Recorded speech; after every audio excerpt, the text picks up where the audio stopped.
Hai, Assalamualaikum warahmatullahi wabarakatuh. Uh, Salam sejahtera kepada anda semua. Alhamdulillah hari ini kita dapat bersiaran secara langsung sekali lagi dalam sesi annual report, bedah siasat, sesi bedah siasat annual report kita.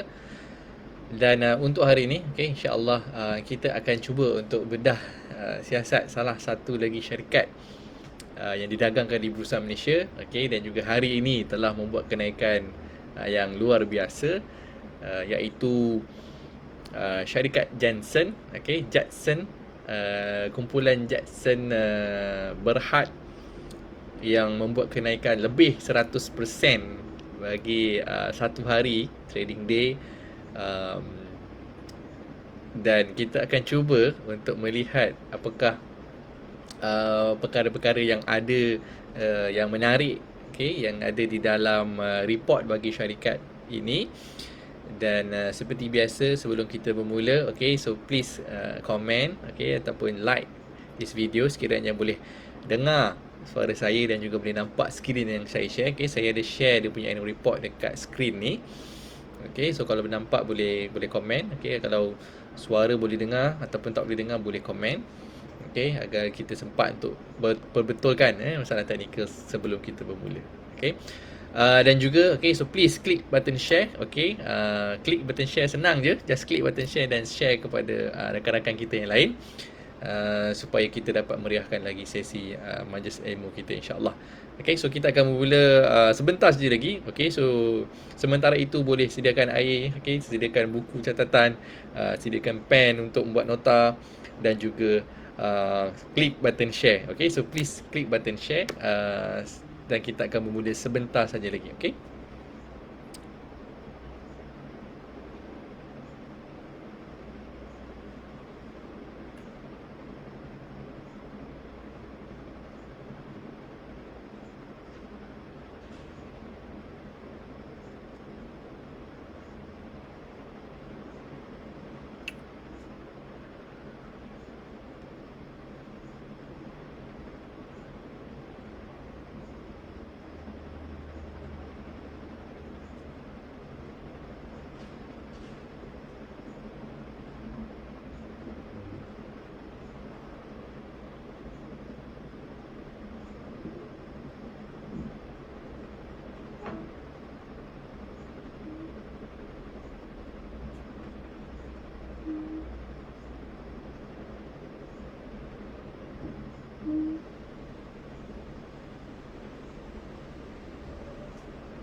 Okey, semuanya okey, audio dengar dan juga skrin jelas. InsyaAllah, okey, kita mulakan sesi bedah siasat market research kita pada malam ini. Okey, Bismillahirrahmanirrahim. Assalamualaikum warahmatullahi wabarakatuh sekali lagi, dan juga salam sejahtera kepada anda semua. Terima kasih kepada yang turut serta dalam sesi bedah siasat. Okey, salah satu syarikat yang didagangkan di Bursa Malaysia, dan untuk malam ni insya-Allah kita akan cuba untuk melihat saham syarikat, salah satu syarikat yang sahamnya meningkat naik lebih daripada 100% dalam satu hari trading day. Okay, so syarikat yang dimaksudkan adalah Jadson. Okay, so kumpulan Jadson Berhad. Dan sebagai disclaimer, okay, sebagai disclaimer, please be informed, okay, sesi ini adalah untuk tujuan pembelajaran sahaja. Okay, kita tidak memberikan sebarang buy call, okay, tiada buy call diberikan, tiada sell call diberikan, dan sebarang keputusan pelaburan adalah di atas risiko masing-masing. Okay, so please take note on that. Kita bukannya bagi advice untuk pembelian atau penjualan, tetapi lebih kepada tujuan pembelajaran untuk kita faham, okay, apakah bisnes ataupun perniagaan yang dijalankan oleh sesuatu syarikat. Okay? So itu yang saya ingin tekankan, bahawa kita bila melabur saham, okay, kita membeli syarikat. Okay? Dan di belakang syarikat tersebut ada perniagaan, ada bisnes. Right? So itu membezakan antara nombor kaunter, okay, dengan nombor 4D yang kat kedai kuda tu. Okay? Yang itu nombor 4D di kedai kuda, dia tak ada apa di belakang nombor. Tapi behind the number, okay, kalau kita nampak dekat sini, okay, ada 4 nombor juga, 9083. Ini adalah nombor untuk syarikat ni yang didaftarkan dengan Bursa Malaysia. So behind the number, behind the name, okay, adalah bisnes, adalah perniagaan. Itu yang kita cuba untuk faham. Dan benda ni yang pelabur-pelabur terulung di dunia buat. Okay, ni bukan benda baru yang saya nak perkenalkan. Benda ni dah lama actually dah dibuat, okay, terutamanya yang dipopularkan oleh Warren Buffett. Okay, so Warren Buffett orang yang terkenal dengan value investing. Dia melihat kepada syarikat, perniagaan, dan dia melabur hanya kepada syarikat yang dia faham, okay, yang dia tahu, yang dipanggil sebagai circle of confidence. So bila dia suka perniagaan tu, dan dia akan labur perniagaan tu. As simple as that. Dan dia baca, Warren Buffett baca annual report. Okay. Walaupun dia dah lama melabur, dia dah umur sekarang dah almost 90 dah. Dia start umur belasan tahun lagi, 14 I think, 14 atau 12 tahun dia dah melabur. Tapi dia still keep on reading, selain daripada surat khabar, selain daripada majalah, pelaburan, artikel sebagainya, dia baca annual report. Okay, benda tu yang pertama dia baca. So bila dia baca annual report, dia tak tengok harga lagi saham tu, dia just baca annual report, dan dia keluarkan intrinsic value. Intrinsic value pula, apa benda pula ni kan. Okay, so maksud dia, bila dia baca syarikat tu, okay, annual report dia tengok statement, cash flow dia, business dan sebagainya. So dia akan keluarkan sendiri estimate price berapa yang berbaloi ataupun sesuai untuk this company. Okay, before dia tengok kepada harga pasaran semasa. So bila dia baca, okay, based on dia punya cash flow, based on the cash reserve, dia punya financial statement, macam mana cara dia running the business itself, okay, so dia akan letakkan harga kepada syarikat tersebut. Okay, contohlah syarikat A. So dia baca-baca, okay, dia kata mungkin syarikat ni sesuai RM20. $20 lah, sebab dia melabur kat US. $20. Okay, so bila dia tengok, nanti dia compare dengan current price, okay, as long as harga dia di bawah harga yang dipanggil intrinsic value tu, okay, intrinsic value, so dia akan berminat dengan syarikat tu. Okay, sama ada dia nak beli berapa persen, berapa dia nak acquire, ataupun dia nak acquire semua ke, it depends on dia punya strategi money management lah. Okay, tapi yang penting dia baca dulu annual report sebelum dia tengok harga. So daripada situ dia keluarkan. Begitu juga dengan Peter Lynch, sebelum saya pernah mention. Okay, Peter Lynch juga ialah investor yang digeruni dan juga disegani di peringkat dunia. Okay, di US specifically. Dia pengurus pengasas bagi Fidelity Fund, salah satu asset management company di US. Dia juga melihat kepada bisnes. Dia punya cara dia adalah dia lihat kepada bisnes. Sebelum dia lihat kepada more on technical apa benda tu, so dia lihat kepada bisnes yang dia faham juga, bisnes yang surrounding dia. Yang sebelum saya pernah mention, yang dia cerita pasal antara investment dia yang paling berjaya adalah dia beli Dunkin Donut, beli dia melabur dalam Dunkin Donut, because dia faham bisnes tu. Dunkin Donut kan, senang dia nak tahu, sebab kat US Dunkin Donut ni quite popular lah. Dekat Malaysia dia macam so-so kan, tapi Dunkin Donut dulu waktu awal dekat US memang dia quite popular. Okay, so itu adalah cara kita interpret ataupun kita membuat kajian ataupun kita membuat research kita, dalam kita buat fasa analisis. Kita bukan sekadar ikut-ikut orang, kita beli, orang beli kita beli, orang jual kita jual, tapi kita tak faham bisnes tu. Bila kita beli, kita just tahu nama counter and then dia punya nombor kod belakang tu kan, 4 digit. Itu beza kalau kita berjudi dengan melabur. Sebab melabur ni kita beli share, kita jadi sebagai shareholder kepada syarikat. So kena tahulah kita shareholder syarikat, kenalah tahu syarikat ni buat bisnes apa. Okay, so tak adalah macam beli je. Rupanya syarikat buat benda yang tak syariah, buat dengan buat loan, buat pinjaman yang konvensional, terlibat dengan insurans dan sebagainya. So benda-benda tu yang kita nak cuba elakkan, dan juga sekiranya kita faham bisnes tu, kita tahu apa yang kita buat. Okay, so indirectly is good business. Dia bukanlah akan reflect cepat harga dia, but Warren Buffett kata bila company tu making profit, okay, eventually, dia bukan mungkin dalam masa terdekat, tapi eventually bila people start realize that it is a good business, it's a good company, and then more investor, okay, will be attracted to the company, and bila ada demand untuk membeli saham, ia secara tidak langsung menarik lebih ramai pelabur, dan bila pelabur ramai berminat, dan dia akan menolak harga saham. I mean, that is basic rules dalam pergerakan harga saham. Dia bukan semestinya saham syarikat tu untung, saham dia meningkat, bukan bukan juga kalau saham syarikat tu dia rugi, dia punya net profit dia ialah net loss, okay, belum tentu syarikat dia akan jatuh harga saham dia. Belum tentu. Dia bukan formula macam tu, tapi dia based on berapa banyak supply and demand, berapa banyak demand orang nak beli saham. Macam hari ni syarikat Jackson kan, syarikat ni kita tengok nanti dia rugi ke untung sebenarnya. Okay, so kalau kita faham, kalau rugi kenapa boleh naik juga, okay, sebab dia punya profit or loss in the short term tu dia tak reflect kepada dia punya pergerakan harga, okay, dan tak semestinya kalau dia untung syarikat dia akan naik dalam masa terdekat, tak semestinya kalau dia rugi saham syarikat dia akan menurun. Okay, so itu yang kita kena faham dalam pelaburan saham. Okay. Alright. Okay, sudah ada tanya soalan. Total lockdown, adakah pasaran terjejas? Of course terjejas.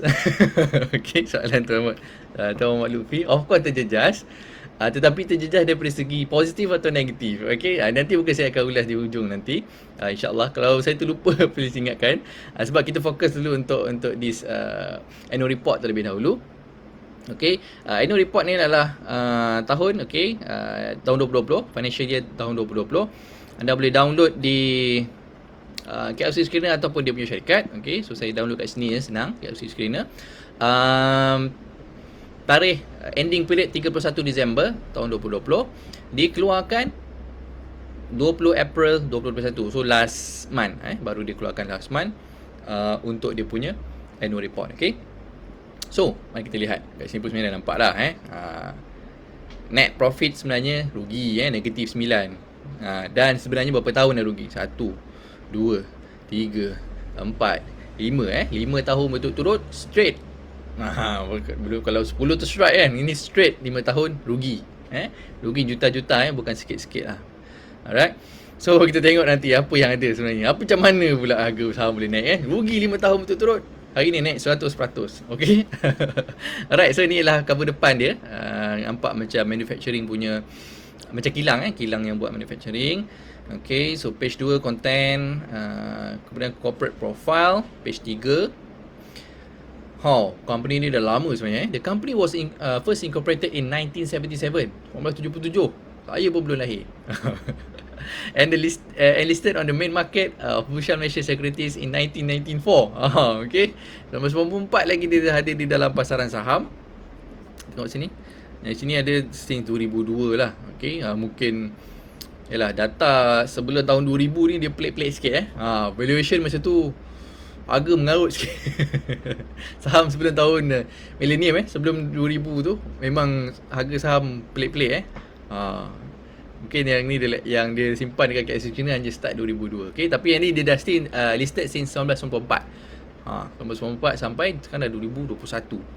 Okay, so ni ialah dia punya page 3, dia dah ceritakan dia punya main business. Okay, yang pertama dalam manufacturing, nampak kat sini. Okay, manufacturing, kedua dalam construction, ketiga dalam property development, dan yang keempat dalam hostel management. So dekat sini dia dah ada explain sikit berkenaan dengan syarikat, setiap dia punya business segment ataupun kita panggil sebagai main business yang ada dalam syarikat Jackson ni. Yang pertama involved in manufacturing. Okay, manufacturing apa yang dibuat ialah anti-vibration system. Yang kat sini anti-vibration system dan replacement part for the automotive and okay, satu lagi rail and industrial sector. Okay, so untuk manufacturing, anti-vibration system and replacement part dia, okay, dia dalam sektor manufacturing, dia masuk ke kilang yang buat automotive, okay, dan juga yang buat rail and industrial sector. Okay, adakah rail ni mempengaruhi pergerakan saham dia hari ini? Okay, nanti kalau kita tengok kat news, mungkin kalau ada lah, kalau tak ada mungkin juga is speculation. Okay, because of recent incident yang berlaku. Kita tahu LRT berlakunya apa ni pertempuran ataupun berlakunya crash. Okay, crash, senang, LRT crash sebelum ni. Adakah dia mempengaruhi saham ni? Disebabkan itu berlakunya speculation sehingga menolak harga melambung 100% peningkatan dalam sehari. 100% tu maknanya kita dah doublekan modal kita. Okay, kalau kita labur contohnya 10,000, dia dah jadi 20,000 kalau 100% punya increase Okay, tu kalau lah so kalau kita sempat masuk betul-betul dia nak launch tu. Okay, kalau kita masuk tengah tu mungkin dalam 50% lah ataupun 40%. Okay, so today Jepco kita sambung is a tier 1 supplier untuk to Proton and Prodwa. Okay, and its main client from the automotive and railways and industrial industry. Okay, selain itu, okay, dia juga terlibat dalam manufacturing untuk plastic and packaging. Okay, design and manufacturing bagi plastik dan packaging. Dia design patent and whole copyright untuk design, okay, exclusive for Malaysia and Singapore market. Main client, okay, dari untuk plastic and packaging ni adalah daripada sektor paint, okay, lubricant and chemical and food industries. Okay, so ada 4 paint, lubricant, chemical and food industry. Okay, ini untuk plastic and packaging. Kemudian ada apa lagi kat sini? GRP Sdn Bhd is involved in provision of industrial and building chemicals. Okay, GRP hold existing territorial right to the Dunlop okay, brand of product from Malaysia, Singapore, Indonesia, Ethiopia and Bangladesh. Its main client are from the construction and hardware industry. Okay, so ada dia punya sebenarnya adalah pemegang territorial right untuk Dunlop industry and building chemical. Saya suka Dunlop tayar lah, tayar Dunlop saya suka, dia punya tu tahan dengan harga dia yang agak kompetitif. Okay, tapi ini mungkin dalam building chemical, gam pun ada kan, gam Dunlop, gam kasut apa semua kan, dia ada produk Dunlop lah. Okay, dalam sektor construction pula, okay, so Jackson Construction specialise in the design and build project in Malaysia and overseas. Our property development division is currently undertaking a boutique gated and residential development project known as Tropical Melawati, Taman Melawati Ampang, Selangor. Okay, so dia ada juga construction dan property arm.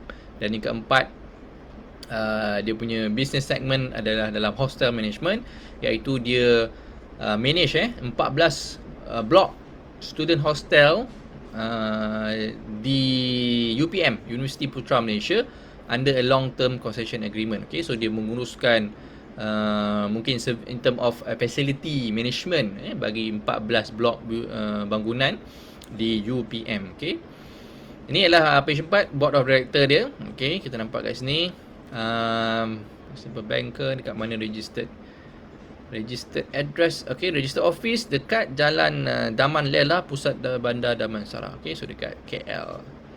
Okay, principal banker dan sebagainya. Ini page 5 dalam dia punya report dia, page 4 lah. Okay, dekat dalam PDF ni page yang kelima. Dekat sini dia punya subsidiaries, okay, all the company yang wholly owned ataupun yang partially owns company di bawah dia punya group lah. Okay, Jackson ni normally kalau public listed dia adalah group, okay, dan bawah dia tu dia ada dia punya subsidiaries lah, okay, ataupun dipanggil company dan sebagainya. Okay, ni ialah dia punya profile director, page 6. Okay, tengok umur 78 bekerja lagi 73 pun masih jadi managing director. 73, Masya-Allah. Kita tak sabar nak retire awal kan. 50 pun, 55, kadang-kadang ada yang sekarang 40 pun nak retire Yang ini 73 masih bekerja. Bukan tak ada duit. Bos saya tengok tadi salary dia, Masya-Allah. Sejuta lebih dia punya income tahunan tapi masih bekerja. Dia kadang-kadang orang ni passion lah sebab minat lah, dia sayang company dia dah bina bukannya sebab dia perlukan duit. Tapi tengok umur executive director 71 masih bekerja maknanya boleh bangun, pergi office baca sign agreement, buat meeting dan sebagainya, masih mampu. Okay, so inilah contoh-contoh bagus yang kita kena contohi daripada bangsa-bangsa lain yang yang terkedepan dalam bidang bisnes ni. Okay, so jangan kita rasa rendah diri, insyaAllah kita juga boleh. Macam ni dah jadi director dah duduk dalam board of director, umur 33. Okay, so saya ada lebih setahun setengah lagi untuk capai duduk dalam board of director. Okay. Joke aside joke aside. Okay. Alright, so ni management tak apa, tak nak tengok yang ni, kita nak tengok mana dia punya ni, chairman statement. Okay, yang pertama chairman statement kita tengok apa dia nak cerita. Okay, COVID-19 macam biasa untuk semua report akan mention economy recovery. Okay, GDP estimate 6.5, ada yang estimate 7.5%. Okay, growth GDP growth untuk tahun ini. Okay, apa lagi dia cerita yang menarik? Dividen tak ada. Okay, dia tak declare dividen. Kita tengok sejarah dia pula. Sejarah pemberian dividen. Okay, jarang-jarang dia panggil kalau Piramli sebut jarang-jarang. Bukan kadang-kadang ni. Ini jarang-jarang terus Gap dia banyak. Last dia bagi 2011. Itu je, 10 tahun lepas. Okay, so dia bukan company yang intention nak bagi dividen lah. Okay, sebab dah 10 tahun tak bagi dividen. Okay, appreciation. Alright, so kita sambung. Okay, this page yang paling penting. Bahagian management discussions and analysis. Okay. Waalaikumsalam. Terima kasih semua yang join. Okay, so jangan lupa untuk klik button share. Okay, thank you yang share semua. Ramai hari ni. Okay, mungkin semua tak sabar menanti hari Isnin. Okay, hari Isnin, hari first day of lockdown. Okay, kali kedua yang kita akan PKP 3 tapi lockdown yang betul-betul kedua. Pening juga nak cakap tapi itulah yang akan berlaku. Nanti mungkin saya akan cuba untuk ulas based on my personal analysis lah. Okay, alright. Bersedia?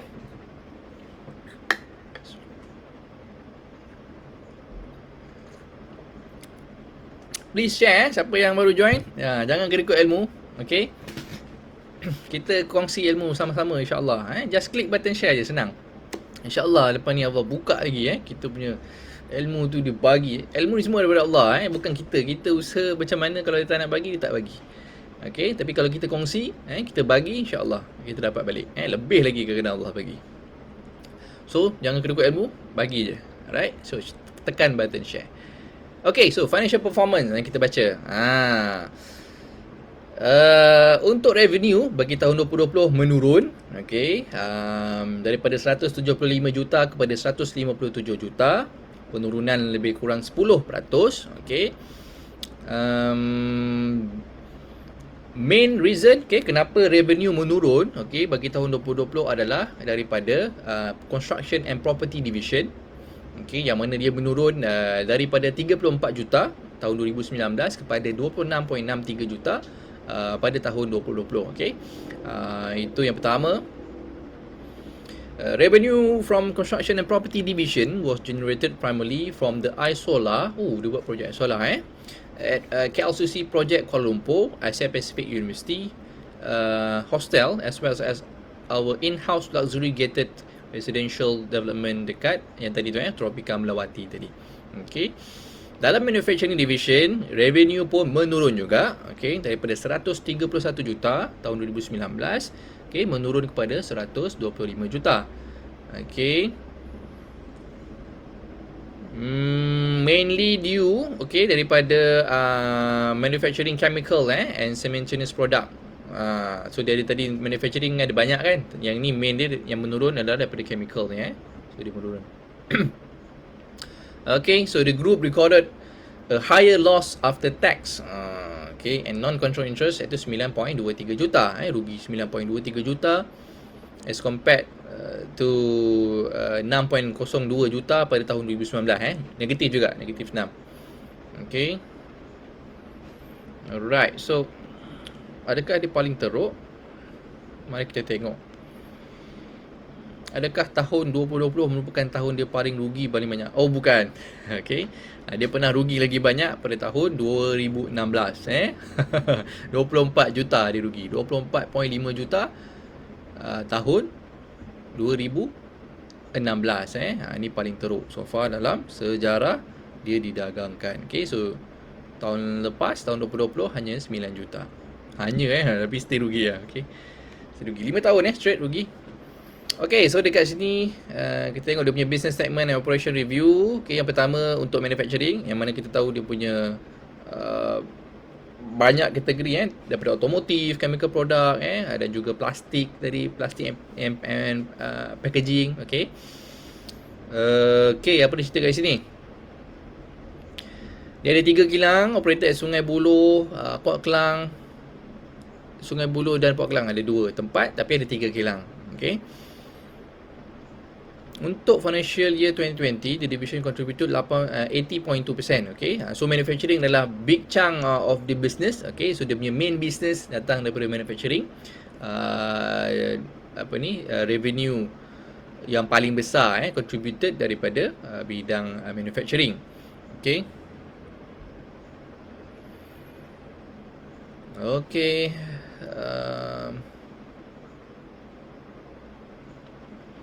Revenue menurun.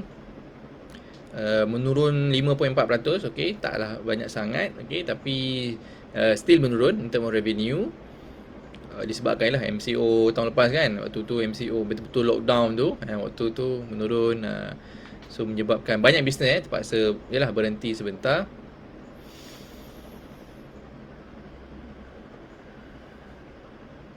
Okay. Okay. Alright. So domestic masih memegang percentage yang besar untuk dia punya revenue distribution. 69% berbanding dengan export 31%. Okay, tapi it's good also sebab dia ada exposure untuk export pasaran export di luar. Okay, so bukan hanya dalam domestic market. So which is bagus in term of risk adverse. Maknanya dia nak mengurangkan risiko kebergantungan kepada sesuatu location ataupun geografi. Okay. Alright, so kita sambung kat sini.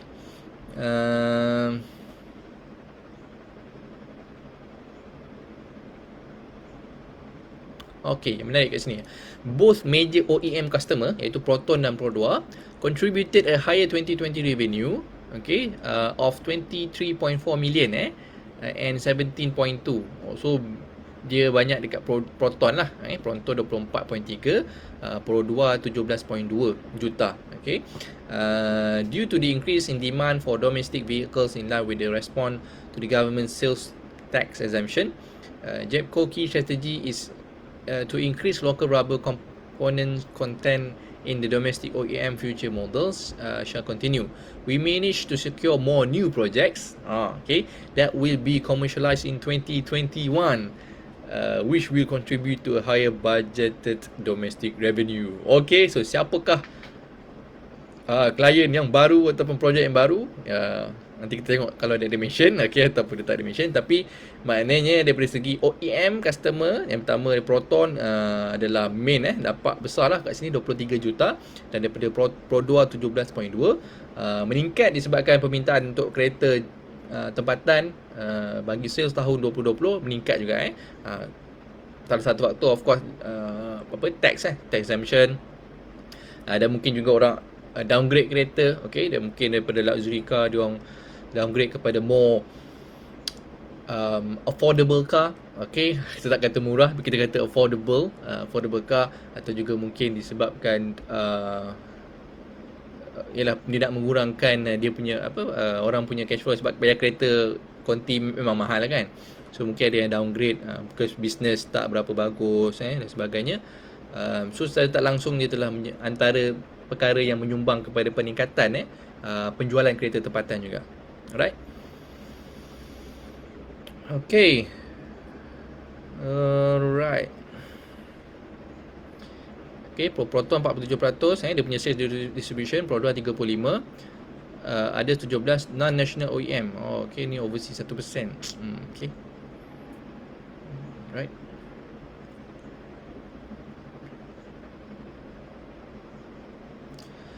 Sambung kat sini, the recovery of the replacement market segment from the MCO period was also not as encouraging.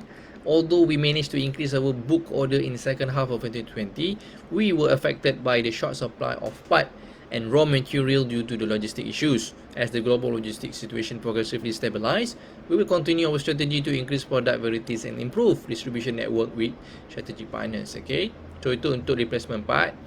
Kemudian non-automotive sector, especially from the railway industry, was significantly halt in 2020, with domestic project for rail track refurbishment further delayed.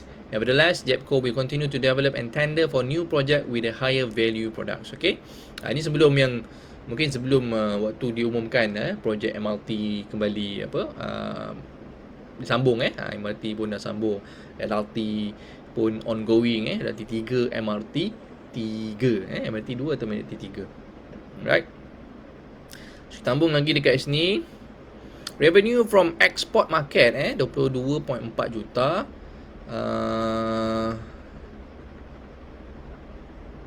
Sebenarnya menurun untuk export market disebabkan COVID juga dimention. Okay, although countries such as US and Europe have shown indication of faster recovery with order picking up from the third quarter of 2020, we have customers from India and South America which has experienced prolonged impact and slower recovery. Okay, the availability of vaccine has led to indication that the global is okay. We expect the export revenue to improve 2021 and together with the contribution from new project that we have commercialized in 2020. Okay, so menurun. Kenapa graf dia macam nampak banyak sangat kan? 25 dengan 22 sebenarnya tak adalah jauh mana kan. 25 kepada 22 turun lebih kurang 3 juta je. Tapi ni gap macam tinggi sangat. Okay, tapi tak apa, still menurun. So should be kalau kita boleh pick up on the third phase, masa tu third quarter dia dah pick up sales baru dah masuk daripada US, Europe, India, South America. Dan kita boleh jangkakan numbers untuk 2020 ni shall be able to kita boleh katakan mungkin boleh lebih untuk export ni sebab demand dah kembali picking up. Right, so sambung lagi, Jepco gross profit for 2020 reduced to 10.9% from 12% in 2019. Okay, right.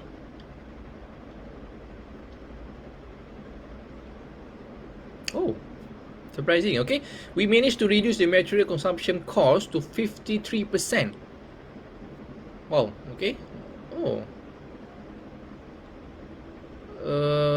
Right.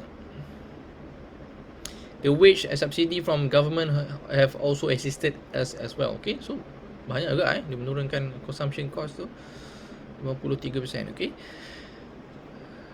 Alright, for financial year 2021, we foresee a more challenging external environment which will impact costs. Commodity price is showing increasing trend. Global economic recovery and geopolitical conditions have also affected the raw material price and cost of logistics. Yang ni gross profit and material cost revenue. Gross profit yang hijau ni material cost to revenue. Ni pengurangan dia lah yang dia dapat buat reduction cost. Despite the ongoing challenges, the company has set to achieve improved profitability for financial year 2021 through technical and facilities modernization with the continuous effort to minimize wastage and to optimize material consumption to ensure that we maintain at the level of 53. Right. Okay, sambung yang bahagian kedua ni untuk dia punya segmen ni untuk industrial pills for the paint, lubricant, joinery, compound, adhesive and food industry. Okay, so yang tadi tu manufacturing untuk automotive, rail dan sebagainya. Yang ini untuk paint, lubricant dan juga adhesive serta food industry. Okay, we manufacture various design and size of industrial pails with volume size from 1 liter to 20 liter. Our design are patented and we hold the copyright to our design exclusively for Malaysia and Singapore market. Okay, besides industrial pails, we also have started to venture into plastic product for agriculture engineering application. Dia ada ISO. Okay, kemudian for year 2020, JetPlus recorded improvement in revenue. Okay, so revenue ni untuk segmen ni, okay, business segmen ni meningkat 13%, okay, berbanding tahun 2019. Begitu juga dengan dia punya gross profit, okay, so meningkat juga daripada 2.2 juta kepada 2.6 juta.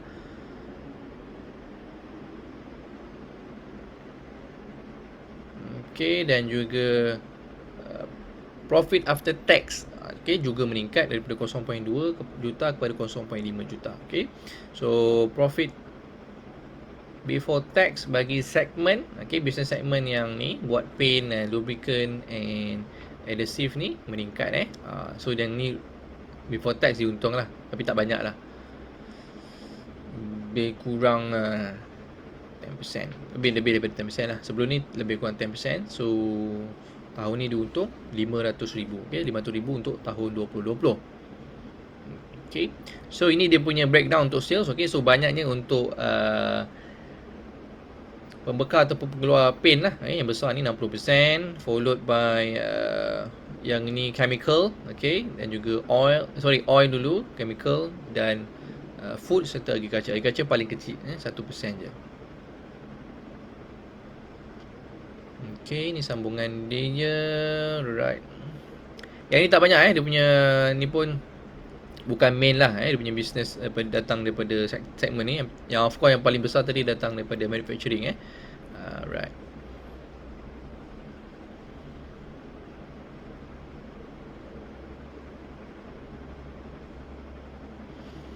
Okay.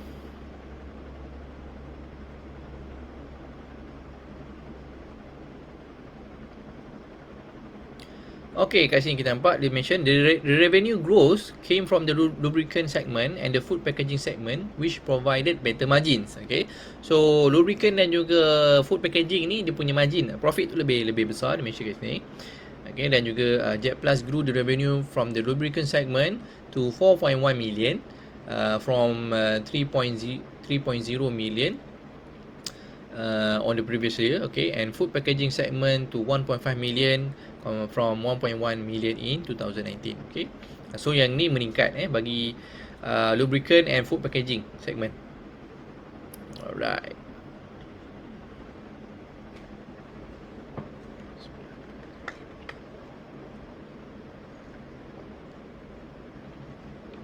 Okay, so far okay.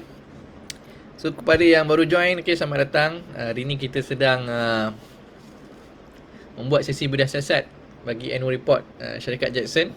Okay, syarikat yang menaik 105% bagi hari ni, sehari naik 105%. Dan jangan lupa untuk klik button share. So just klik je button share tu agar kita sama-sama kongsi ilmu. Okay, so kita sambung kat sini. So far okay semua. Alright. Jeb Auto achieve 7.1 million. Ni untuk Jeb Auto Sdn Bhd. Okay, so tapi juga menurun daripada 8.5 kepada 7.1. Gross profit and net profit before tax meningkat. Okay, so meningkat. Alright, so good. Okay, kemudian banyak juga dia punya segmen bisnes sebenarnya. Walaupun syarikat macam kecil-kecil kan, rugi je banyak kan, tapi sebenarnya boleh tahan juga dia punya business segment. Beza-beza ada manufacturing, ada property. Manufacturing pula pecah lagi, automotive, rail, kemudian apa tadi, lubricant, food, macam-macam. Okay, so ni produk dia lah. Okay, having Dunlop, Jepson, Buildcam and Bondi as flagship brand established within Malaysia and Southeast Asia, JRP also export to other part of Asia, Middle East, Africa and Oceania.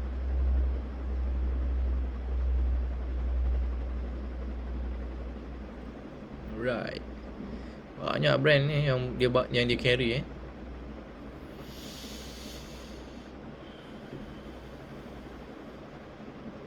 Oh, okay, ni during midst of COVID-19, JRP launched a Jeb Clean range of hygiene products such as water-based disinfect and solvent-based hand sanitizer during COVID-19. So dia tap in into the trend lah. Okay, itu dia masuk untuk keluarkan produk sanitizer. Okay, we receive a positive response from market on our hygiene product which contribute positive to our revenue and profit in 2020. Profit, macam tak nampak profit kan, revenue tu mungkin ada lah. Okay, untuk segment tu mungkin segment yang dia mention tu lah untuk profit. Overall dia masih rugi lah. Okay, right, cerita ni semua pasal segment ni. Okay, so dia punya solvent based product, okay, very dependent on brand oil price so rasanya mungkin kat situ dia dapat perkhidmatan lah, sebab bila brand harga lebih kurang bawah 20 waktu tu $20 per barrel so harga jualan tetap sama kan, mungkin dia jimat kat situ lah waktu harga minyak murah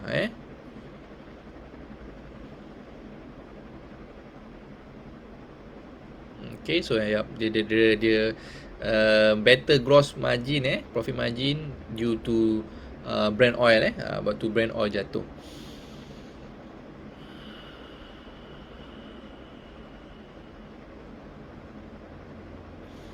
Okay, so GRP entered into agreement with Dunlop International Limited UK on December 2020. Okay, akhir 2020 to extend and expand the Dunlop brand of product from existing market, namely Malaysia, Singapore, Indonesia, Hong Kong, Philippines, Brunei, Maldives, Kenya, Ethiopia and Bangladesh.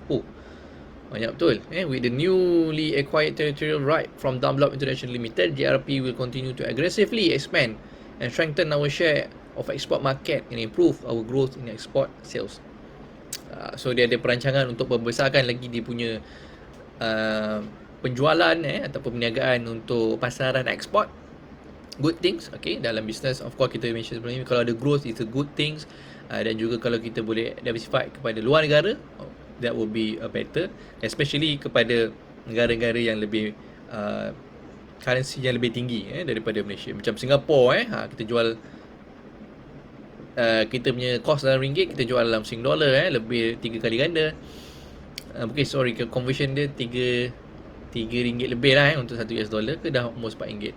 Okay, kalau kita jual ke Bangladesh tak adalah tapi kalau negara-negara yang maju, okay, ataupun yang currency lebih tinggi, so easily making profit lah. Okay, especially kalau ke Europe, US, UK dan sebagainya.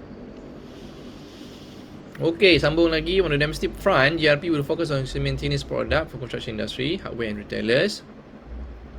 Okay, looking to enhance our market share in flooring adhesive for carpet, vinyl and timber flooring. Our target market is mainly flooring contractor and applicators for domestic and overseas product market. Okay. Alright, okay. So sekarang kita masuk ke bahagian construction. Okay, second last sebelum kita masuk ke hospitality. So construction ni apa dia cerita? Revenue untuk construction adalah 26.63 juta. Okay, menurun compare to 2019.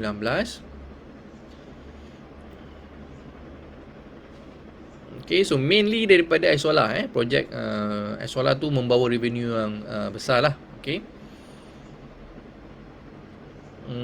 Then HSPU, hostel works, UPM refurbishment work, our boutique development at the Tropica Melawati, dan juga okay, apa lagi dia mention kat sini?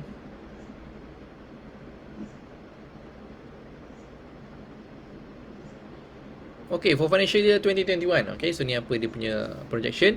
We are targeting specific construction contract opportunities in the educational and warehouse building sectors.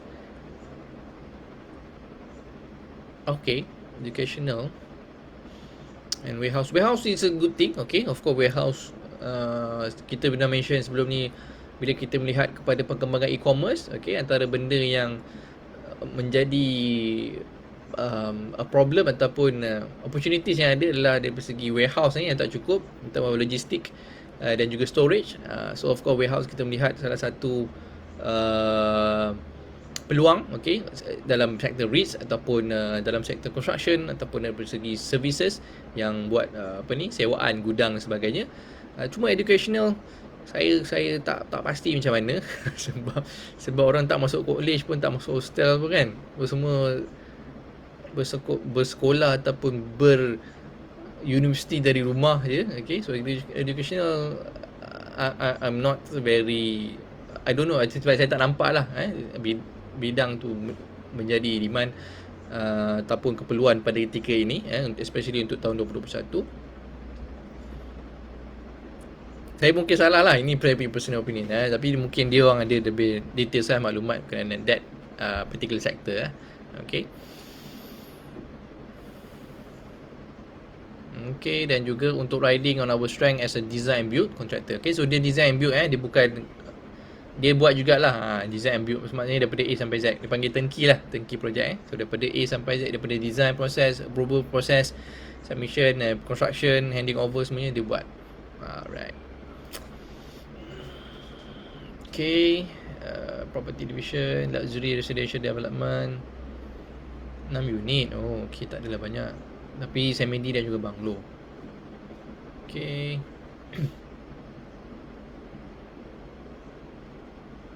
So projek dekat Melawati tu, Taman Melawati so far sekarang waktu end of February 2021 dah lebih kurang 68%. Okay. The same marketing team has been actively promoting development to local and foreign buyer. To date, total 6 unit of the house has been sold. So, banyak lagi rumah tak terjual Dia ada 6 campur 12 campur 1. Okay, dia ada 19 unit. So, terjual baru 9 unit. Okay. It's a tough market untuk property. For the last 5 years, okay. Kita punya market bull untuk property dah waktu tu end, I think around 2014, 2015 macam tu. And sampai sekarang kita masih dalam, bukan dalam bull market lagi lah. Okay. Alright, hostel management, PGS development, yang menguruskan tadi dekat apa kita mention UPM. Okay. Mungkin juga menurun mungkin sebab yalah, orang tak ada hostel kan. So tak adalah maintenance sangat pun kan. Alright, okay, so last sebelum kita akhiri sesi kita ni, outlook and prospect. Okay, yang pertama, Bank Negara projected economic expansion 6 sehingga 7.5%, supported by both external and domestic. Okay, tak nak, kita dah tahu. Okay, kita nak tengok apa syarikat dia punya outlook. Alright.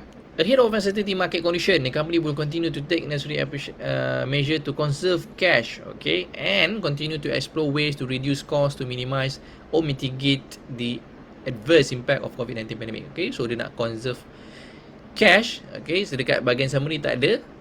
Ada syarikat yang annual report dia dekat summary semua dah ada. Cash reserve apa semua dia mention. Yang ni kita kena tengok dekat bahagian financial statement dia untuk tahu dia punya cash reserve berapa. Manufacturing division for the automotive segment will continue to be the main revenue. Okay, so sama lah manufacturing, especially for automotive. Dan kita nampak trend untuk beli kereta ni, saya pun tak faham orang keep on beli. Penjualan kereta bagi tahun 2020, okay, sebenarnya keep on increasing month by month. Mungkin sebab yalah produk baru ke kereta yang orang suka kan. Tapi yalah, kita kata COVID, pandemik, orang kena buang kerja, potongan gaji, dicutikan tanpa gaji dan sebagainya. But bila kita reflect balik kepada penjualan sales kereta ni yang baru lah, bukan yang second hand kita tengok penjualan kereta baru meningkat. Yalah, kita tak boleh kata tu represent overall economy untuk Malaysia, but still dia punya numbers dia tak gel dengan situation yang satu lagi, okay, yang mana kena buang kerja sebagainya. Tapi sales kereta, jualan kereta, dan kereta ni bukan kereta yang biasa-biasa je kan, kereta yang agak intermediate lah. Dia bukanlah kategori yang paling basic tu, okay. X70, X50, kemudian Mazda CX-3, CX-5, that kind of range lah kereta dia. So but it's good for business lah. Tu kita kena tahu, it's good for business. Okay.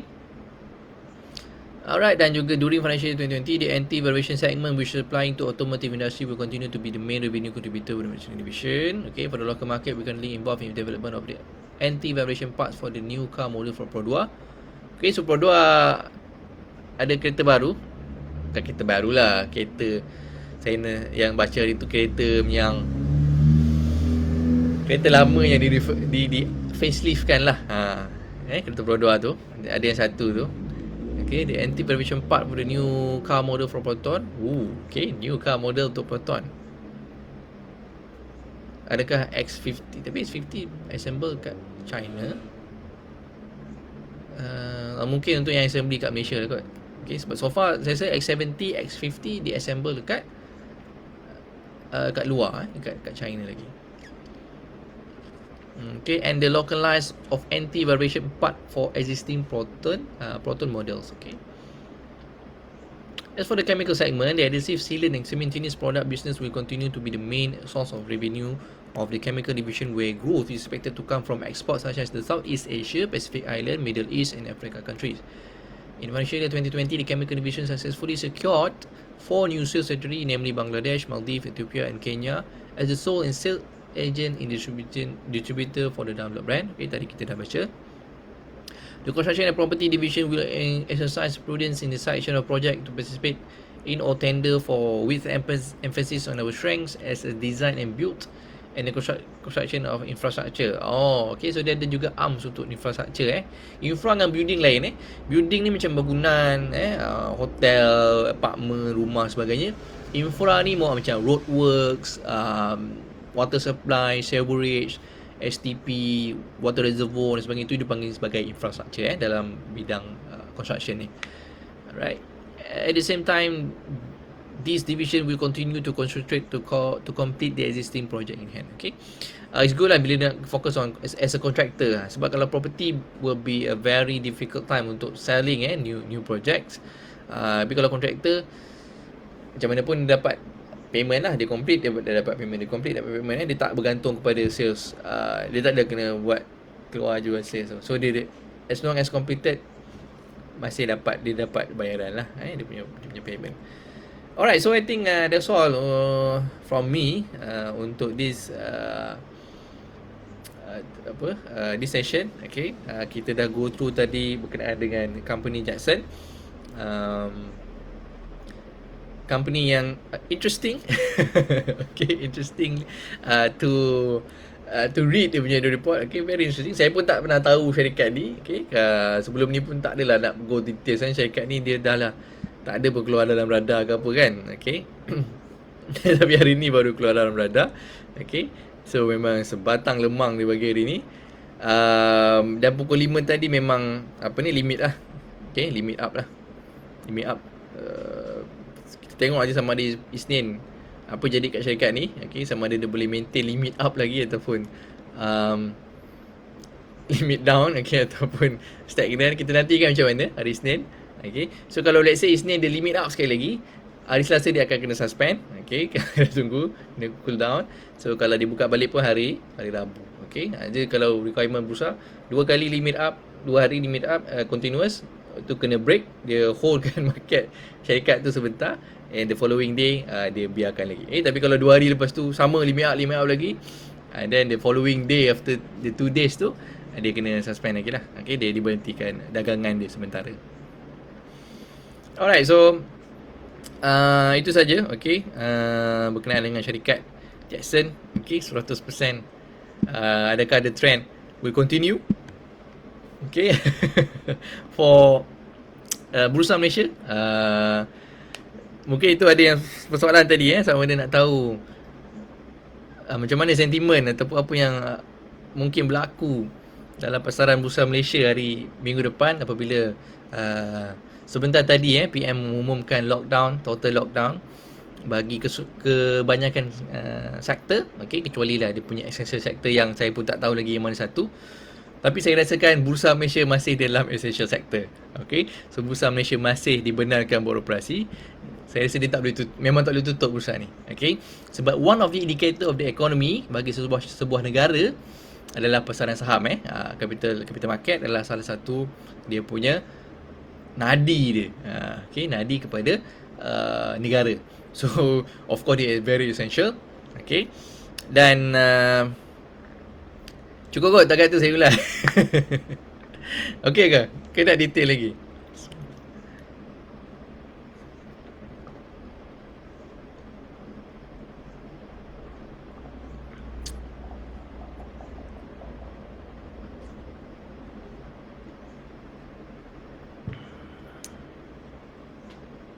Cukup lah kan, mungkin dah penat dah semua kan. Hampir sejam dah saya rasa. Sejam dah.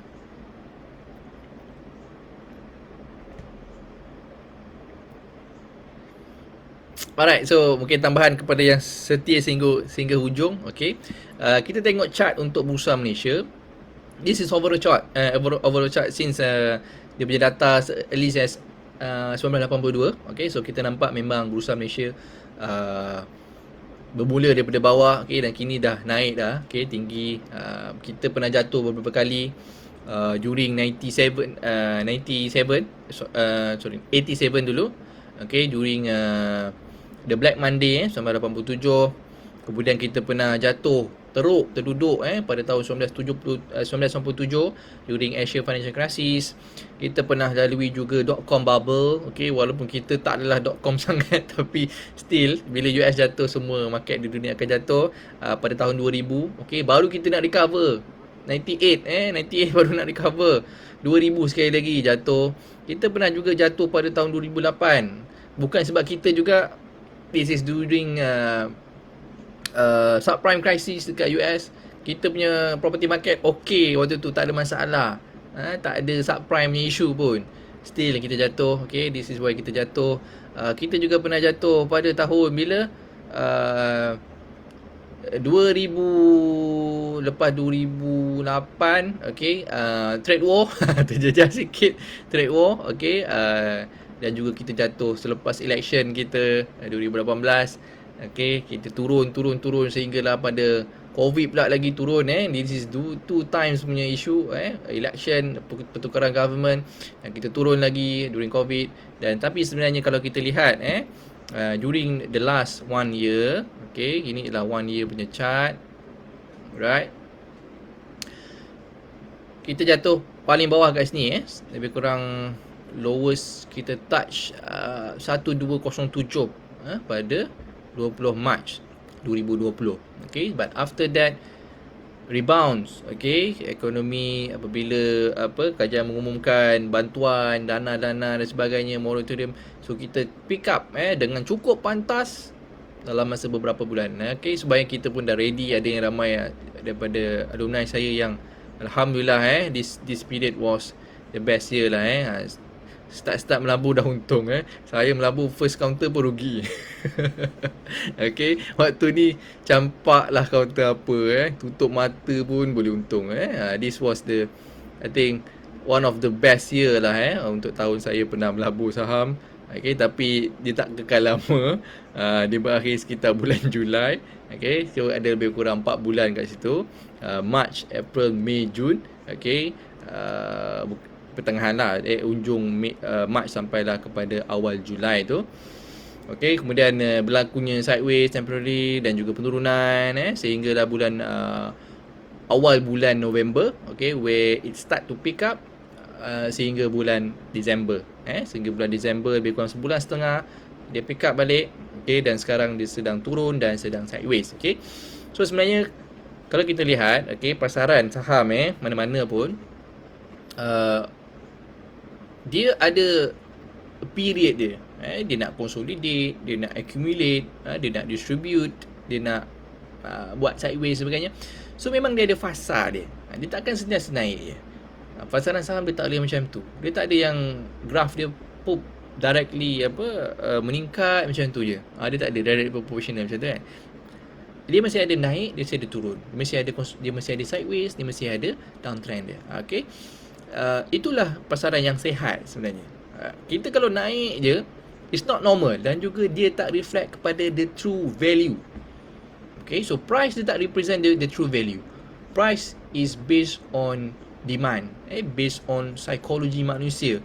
Chart yang terbentuk adalah behavior pelabur, behavior pattern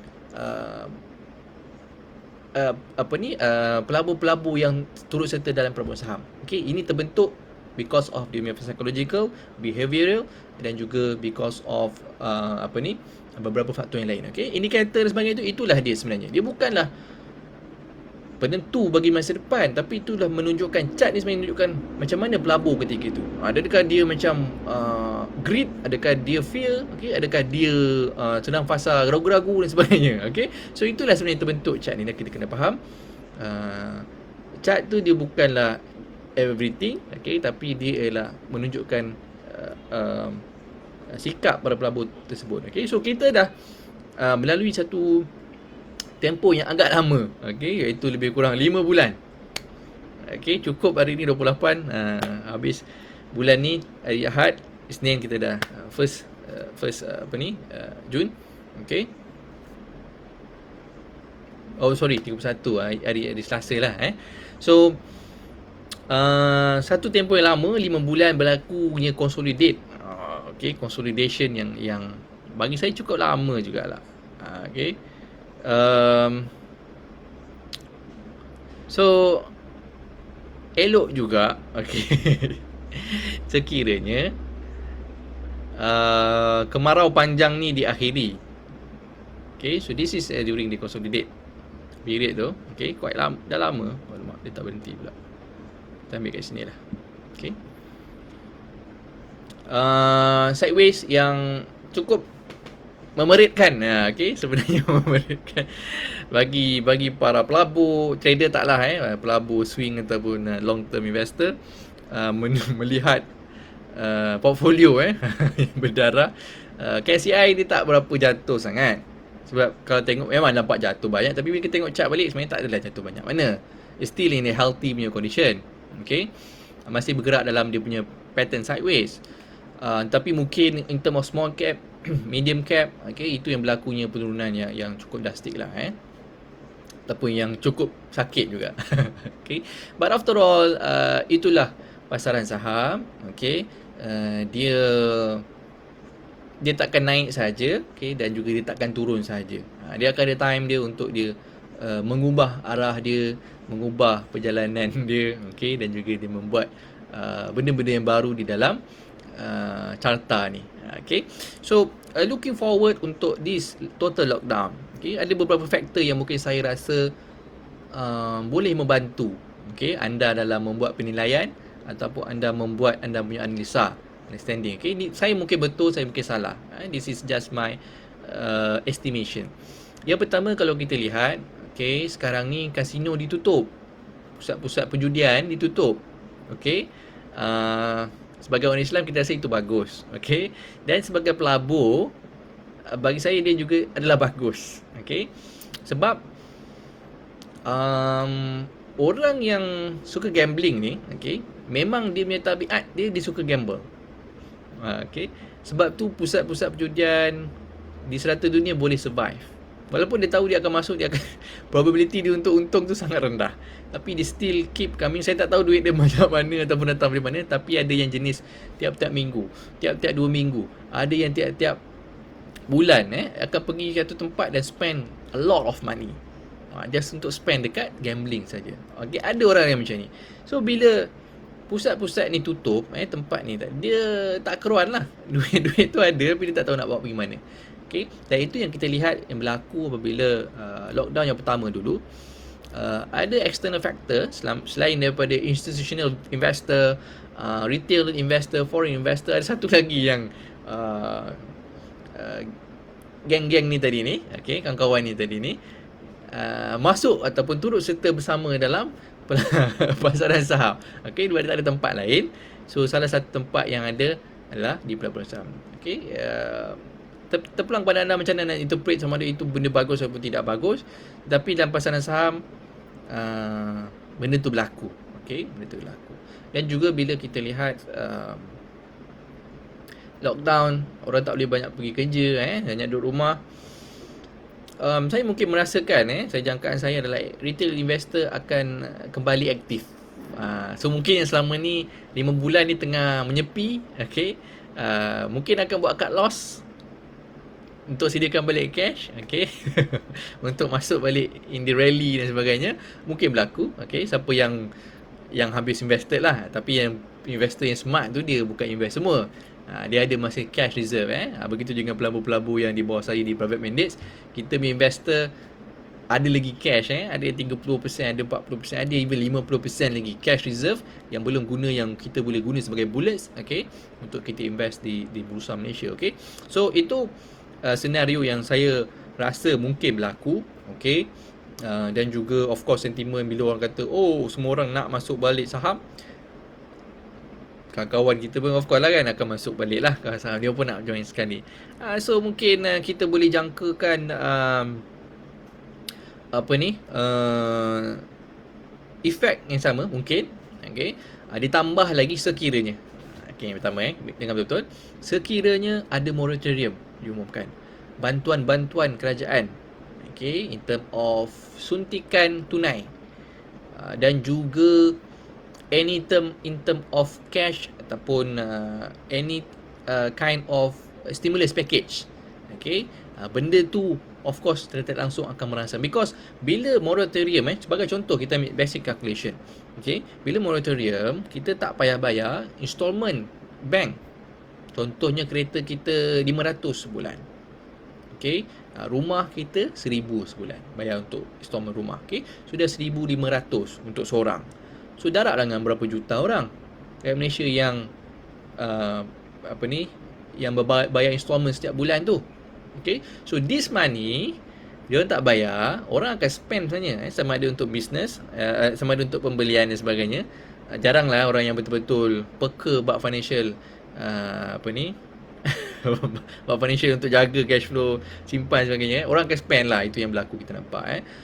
Dan juga ada yang nak start melabur saham. Okay, this money masuk dalam capital market. Duit yang sepatutnya bayarkan installment, so ada tambahan duit dalam capital market. Okay, so secara langsung dia akan menolak lah permintaan ada banyak di dalam market ni. Di samping tu, kalau ada lagi contoh-contoh KWSP membenarkan ICNA 2 ke apa benda lagi kan, yang bentuk-bentuk orang boleh gunakan duit. Okay, so secara tak langsung juga mungkin sebahagiannya akan kita nampak mengalir masuk. Kita tak nampak lah, tapi kita jangkakan mungkin juga akan mengalir di dalam capital market, especially dalam bursa Malaysia. So itu jangkaan saya personally, apa yang akan berlaku. Orang duduk rumah boring, yang bekerja aku ada meeting, tapi yelah meeting online kan, tutup kamera dan sebagainya, sebelah buka saham ke apa kita tak tahu. Okay, itu yang telah berlaku tahun lepas. Kita tengok itulah yang trend yang berlaku apabila moratorium, okay, tempat perjudian ditutup, apabila orang ada cash tambahan di duit di tangan dan start nak melabur, bantuan-bantuan daripada segi pengeluaran KWSP dan sebagainya, itu secara tidak langsung bagi saya telah membantu melonjakkan pasaran saham pada tahun lepas, during PKP 1.0, dan PKP yang ni 3.0 ke lockdown, total lockdown 2.0, saya pun tak tahu nak panggil apa. Okay, tapi yang minggu depan ni saya rasa mungkin kita jangkakan boleh berjadi perkara yang sama. Okay, bukan 100% sure, tapi saya rasa it is likely to happen again.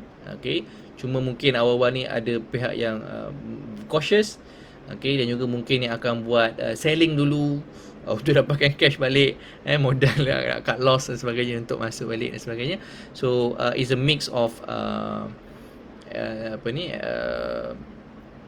trend lah yang mungkin akan berlaku di fasa-fasa awal, dan kita nantikan sama ada pengumuman daripada kerajaan yang berbentuk bantuan. Itu memang very interesting untuk kita nantikan, sebab total lockdown mesti datang, ataupun biasanya akan datang dengan bantuan. Okay, bantuan of course daripada Allah, okay, tapi melalui kerajaan dan sebagainya, itu adalah sunatullahnya lah. Dia tak boleh turun tiba-tiba dari langit tentu je. Okay, dia kena ada pengantaranya. So itu pandangan saya on general. Okay, tapi ini bukan recommendation. Okay, please be advised again, ini bukan nasihat. Okay, please be advised, ini bukan advice. Okay, macam pelik So please take note that this is not advice. Okay, ini bukan nasihat pelaburan, bukan buy call, juga bukan sell call. Tapi make sure kepada yang nak belajar tu, belajar dulu. Okay, pergilah kelas mana-mana, belajar kat mana-mana, YouTube ke, tengok channel saya dekat YouTube, banyak lah boleh belajar kat situ, ataupun try to understand first bagi yang baru. Tapi yang bagi yang dah senior sikit ni, of course you kena start prepare lah. You punya watch list, you kena start you punya technical analysis, fundamental analysis, stimulus analysis satu lagi, catalyst analysis sebagainya untuk prepare dan juga make sure ada bullet lah. If tak ada bullet, tengok je lah, menung je lah okay. So but please be careful, jangan nak gembira suka sangat all in je, semua nak all in kan. Kita bukan gamble, okay. Kita melabur ke trade ke, is a system. Kita ada sistem, follow the system, follow the trading plan.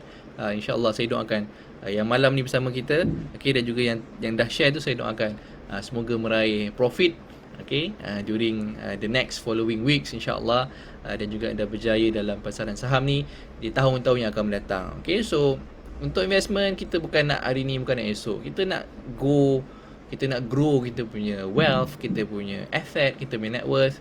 Okay, that is gonna takes time, okay, tapi dengan passion, perseverance dan juga dengan disiplin, insyaAllah kita boleh build sama-sama kita punya wealth, accumulate benda ni, especially bumi putra macam kita, untuk turut serta dalam tempat yang melabur, yang sah dan juga patuh syariah, insyaAllah. Okay, so saya mohon maaf, okay, sekiranya ada terkasar bahasa ataupun memang terpanjang pula sesi malam ni, okay, sebab ada extra, dan saya doakan agar kita semua terhindar daripada wabak COVID-19, okay, dan sekiranya ada yang telah terjangkiti, saya doakan juga agar diberi kesembuhan dengan segera, dan juga seluruh keluarga kita dihindarkan, dijauhkan daripada wabak ni, insyaAllah.